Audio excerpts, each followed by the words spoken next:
আসসালামু আলাইকুম প্রিয় ডিফেন্স লাভার বন্ধুরা, মাসুদ ডিফেন্স ব্লগ থেকে আপনাদের আবার স্বাগত জানাচ্ছি। আসসালামু আলাইকুম রাহমাতুল্লাহ। দেখুন, আমাদের যুদ্ধকালীন পরিস্থিতির জন্য কিছুটা তৈরি থাকা দরকার। আমরা সম্ভবত সেইভাবে তৈরি হচ্ছি না। যদি তৈরি হয়ে থাকি, আলহামদুলিল্লাহ, আল্লাহর কাছে শুকরিয়া আদায় করি। দেখুন, বারংবার আবারও বলছি যে আমাদের যেটা দরকার, সামরিক বাহিনী, নৌবাহিনী এবং বিমান বাহিনীর জন্য প্রত্যেকটি প্ল্যান্টে রেট্রোফিটের ব্যবস্থা থাকা দরকার। আমাদের সামরিক বাহিনীকে রিঅর্গানাইজ করা দরকার এবং রিয়েল এয়ার ডিফেন্সের দরকার। এই তিনটি আর যদি আমাদের না থাকে, তাহলে চতুর্থ আর অর্থাৎ রিট্রিট বা পিছনে নেমে আসা বা পরাজয় বরণ করা আমাদের কপালে লিখন আছে।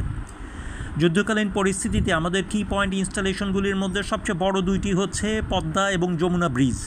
পদ্মা এবং যমুনা ব্রিজকে যদি কেউ ভেঙে ফেলতে পারে, ধ্বংস করে ফেলতে পারে, তাহলে আমাদের নিজেদের দেশের মধ্যেই আমরা 4-5 ভাগে বিভক্ত হয়ে যাব।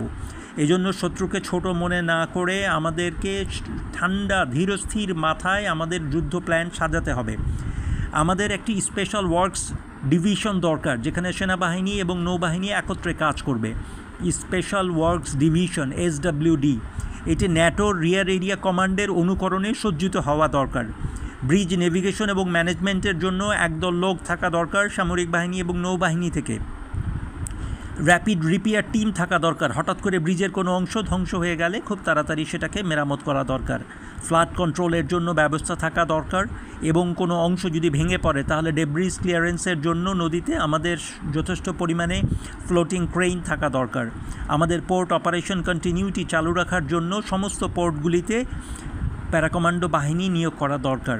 আমাদের ইঞ্জিনিয়ারদেরকে ক্যামোফ্লাজড কন্ডিশনে নিকটেই, কেপিআইয়ের নিকটেই থাকার ব্যবস্থা করা দরকার এবং শত্রু সেনা বা এনিমি কমান্ডোসের জন্য, যাতে করে তারা রাতের অন্ধকারে আমাদের কেপিআইগুলিকে ধ্বংস করতে না পারে, যমুনা এবং পদ্মা ব্রিজকে ধ্বংস করতে না পারে, এই জন্য নাইট অপারেশনের জন্য আলাদা কমান্ডো বাহিনী থাকা দরকার।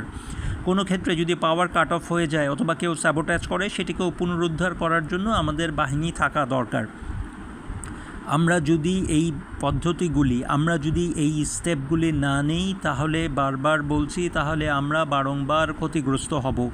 এর জন্য সামরিক বাহিনী এবং নৌবাহিনীর আলাদা গুরুত্বপূর্ণ বিভাগ, স্পেশাল ওয়ার্কস ডিপার্টমেন্ট চালু করার জন্য বিনীত অনুরোধ জানাচ্ছি।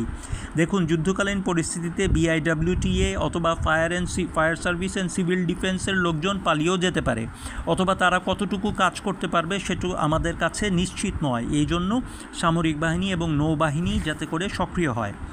ওয়েক up Bangladesh, before someone else decides your future for you.